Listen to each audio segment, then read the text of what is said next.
अगर आपके भी मन में गंदे और बुरे विचार आते हैं, ये गलत विचार आपके दिमाग और आपके शरीर पर हावी होते हैं, तो आपको यह बौद्ध कहानी जरूर सुननी चाहिए। एक गांव में एक जवान लड़का रहता था। वह बहुत परेशान था क्योंकि उसका मन उन्हीं चीजों के बारे में सोचता जिसके बारे में वह सोचना नहीं चाहता था।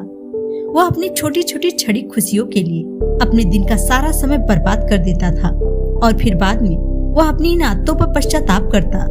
लेकिन वह ना चाहते हुए भी अगले दिन फिर से वही सारे काम करता। वह अपने माता पिता का अकेला लड़का था।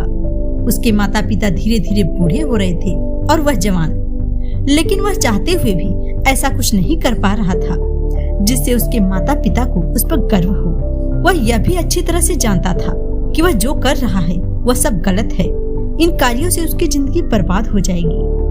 लेकिन वह अपने प्रयास में हर बार नाकामयाब हो जाता।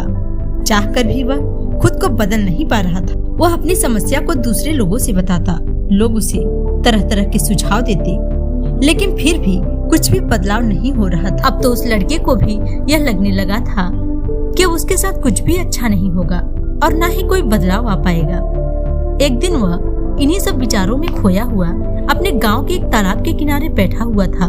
तभी उसका एक मित्र पीछे से भागता हुआ आया और बड़े उत्साह के साथ उस युवक से बोला, मित्र, मुझे तुम्हारी समस्याओं का समाधान मिल गया है। अपने मित्र के मुख से ये बात को सुनकर वह लड़का बहुत खुश हो जाता है और पूछता है, क्या समाधान मिला तुम्हें मेरी समस्याओं का?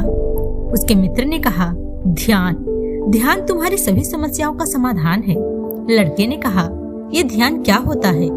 मित्र ने कहा, कल हमारे गांव में एक बौद्ध भिक्षु भिक्षाटन के लिए आए थे। गांव के सभी लोग उन बौद्ध भिक्षु से अपनी अपनी समस्याओं का समाधान पूछ रहे थे, तो मैंने सोचा मैं भी तुम्हारी समस्याओं का समाधान पूछ ही लेता हूँ। तब मैंने उस बौद्ध भिक्षु से अपने मन को काबू करने का तरीका पूछा। उन बौद्ध भिक्षु ने ज्यादा तो कुछ नहीं कहा, बस इतना कहा, तुम ध्यान करो। ध्यान तुम्हारी सभी समस्याओं का समाधान कर सकता है। मैंने भी सोचा तुम ध्यान के बारे में जानते होगे, इसलिए मैंने उनसे ध्यान के बारे में और नहीं पूछा। अपने मित्र की बात सुनकर उस लड़के ने कहा, मुझे अब बौद्ध भिक्षु से मिलना है। वह लड़का और उसका मित्र बौद्ध भिक्षु को ढूंढने के लिए निकल देते हैं। बहुत खोजने और पूछताछ के बाद उन्हें वे बौद्ध भिक्षु बगल के एक गांव में एक पेड़ के नीचे ध्यान करते हुए मिल गए। वे दोनों बौद्ध भिक्षु के पास जाते हैं और बैठकर उनकी आंखें खुलने का इंतजार करते हैं। थोड़ी देर के बाद जब बौद्ध भिक्षु ने अपनी आंखें खोली तो वे दोनों उन्हें प्रणाम करते हैं और कहते हैं, हे महात्मन, आपने तो यह बता दिया कि ध्यान करना है, पर ध्यान क्या है और यह कैसे करना है, ये तो आपने बताया ही नहीं। बौद्ध भिक्षु ने कहा, ध्यान क्या है इसे मैं शब्दों में समझाऊं, इतनी मुझ में सामर्थ्य नहीं है, लेकिन तुम लोगों ने मुझसे यह पूछा है तो मैं तुम लोगों को कुछ उपाय जरूर बताऊंगा। तो सुनो, ध्यान का मतलब है ना कोई प्रश्न, ना कोई उत्तर, ना कोई विचार, ना ही कोई भावना। यह एक ऐसी स्थिति है जो हमारी वास्तविकता से हमारा परिचय करवाती है। इस स्थिति में पहुंचकर व्यक्ति के अंदर कोई उलझन या कोई उलझन शेष नहीं रह जाता है, क्योंकि उसके सामने सब कुछ स्पष्ट हो जाता है। उसे इस जीवन की व्यर्थता का आभास हो जाता है। लड़के ने पूछा, लेकिन ध्यान की ऐसी स्थिति को कैसे प्राप्त किया जाता है? बौद्ध भिक्षु ने कहा, ध्यान करना बहुत आसान है। क्या तुम्हें बैठना आता है? लड़के ने कहा, हाँ, मैं बैठ सकता हूँ। बौद्ध भिक्षु ने कहा, कितनी देर बैठ सकते हो? लड़के ने कहा, ये तो मैं आपको नहीं बता सकता, लेकिन मैं जितनी देर तक चाहूँ उतना देर बैठ सकता हूँ। बौद्ध भिक्षु ने कहा, रोज 1 घंटा आंख बंद करके सीधा बैठना है। लड़के ने पूछा, कब और कहाँ बैठना है? बौद्ध भिक्षु ने कहा, कभी भी और कहीं भी, बस जगह शांत और एकांत होना चाहिए।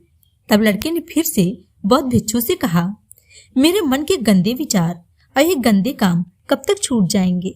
बौद्ध भिक्षु ने कहा, सिर्फ 1 दिन में, अगर तुम 24 घंटे आंख बंद करके बैठ सको तो। बौद्ध भिक्षु से आज्ञा लेकर वह लड़का अपने घर आ जाता है और ध्यान करने बैठ जाता है। जैसे ही वह अपनी आंखें बंद करता है, उसके मन में तरह तरह के विचार आने लगते हैं। उसके मन में विचारों का सिलसिला बढ़ता जा रहा था। तभी उसे ध्यान आया कि भिक्षु ने कहा था कि ध्यान की अवस्था में कोई विचार, कोई भावनाएं नहीं होती हैं। अब वो अपने विचार को रोकने का प्रयास करने लगा, लेकिन क्या बहती नदी के पानी को कभी कोई रोक पाया है? वह लड़का भी अपने मन के विचारों को नहीं रोक पा रहा था और आंखें खोलकर सोचता है, अब तक के जीवन में मैंने बहुत काम किया, लेकिन इतना कठिन काम अभी तक नहीं किया। भिक्षु तो बोल रहे थे कि ध्यान करना बहुत आसान है। वह लड़का दोबारा उन बौद्ध भिक्षु से मिलने निकल जाता है और उनके पास पहुंचकर कहता है, आपने कहा था कि ध्यान करना बहुत आसान है, लेकिन यह तो बहुत कठिन काम है। मैंने बहुत प्रयास किया, लेकिन मेरे मन के विचार बंद ही नहीं होते हैं। बौद्ध भिक्षु ने कहा, लेकिन तुम्हें विचारों को रोकने के लिए किसने कहा था? तब उस लड़के ने कहा, आपने तो कहा था कि ध्यान में कोई विचार, कोई प्रश्न नहीं होते।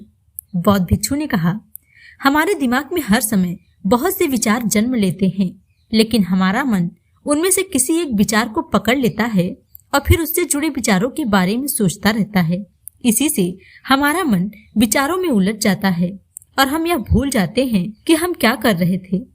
जब तुम ध्यान करने बैठोगे तो तुम्हारे दिमाग में भी बहुत से विचार उठेंगे और खत्म हो जाएंगे, लेकिन तुम्हें किसी विचार का चुनाव नहीं करना है। बस तुम्हें यह देखना है, तुम्हारे मन में विचार उठेंगे और खत्म हो जाएंगे। धीरे धीरे समय के साथ इन विचारों को उठने की गति कम होती चली जाएगी। बौद्ध भिक्षु के मुख से ये सारी बातें सुनकर वह लड़का अपने घर वापस चला जाता है और दोबारा ध्यान करने के लिए बैठ जाता है और वह उन भिक्षु के बताए अनुसार अपने मन में उठ रहे विचारों को महसूस करता है और वह गहरे विचारों में खो जाता है।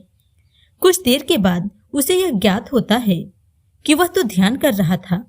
वह फिर से अपनी आंखें बंद करता है और दोबारा से उन विचारों को देखने का प्रयास करता है, लेकिन इस बार उसका मन दूसरी दिशा में मुड़ जाता है। इस बार उसके मन में अश्लील और गंदे विचार चलने लगते हैं। वह सोचने लगता है कि ध्यान जैसी पवित्र स्थिति में ये अश्लील विचार क्यों उठ रहे हैं।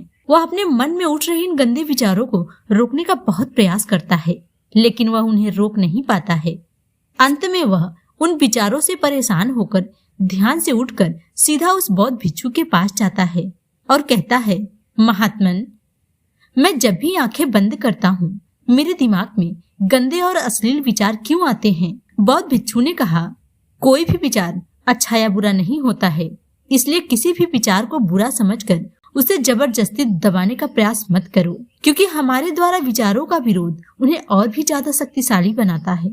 इसलिए किसी भी विचार को दबाने का प्रयास मत करो, क्योंकि मन की प्रकृति ऐसी है, इसे हम जिस बारे में सोचने से रोकते हैं यह मन वही सोचने का प्रयास करता है।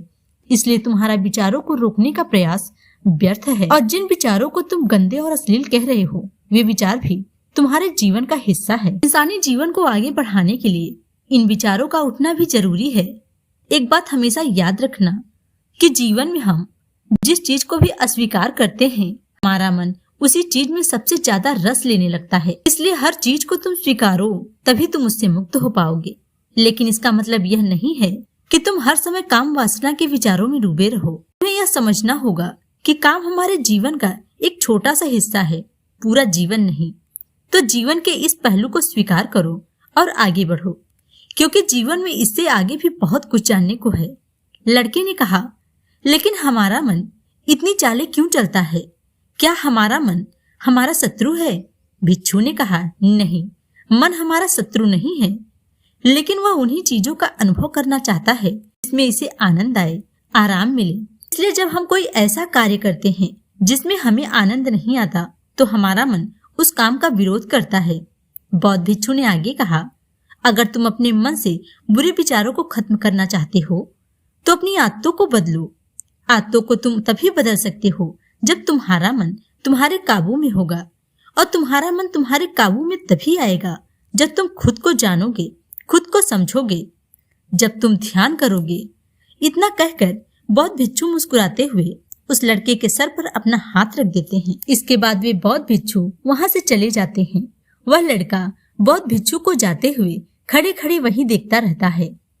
भिक्षु के जाने के बाद वह लड़का बहुत खुश था, क्योंकि अब उसे अपनी समस्याओं का समाधान मिल चुका था ध्यान के रूप में।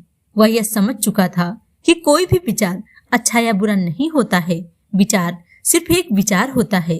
इसलिए विचारों का विरोध करना भी व्यर्थ है। दोस्तों, अगर आपको यह वीडियो अच्छा लगा हो तो इस चैनल को सब्सक्राइब अवश्य करें।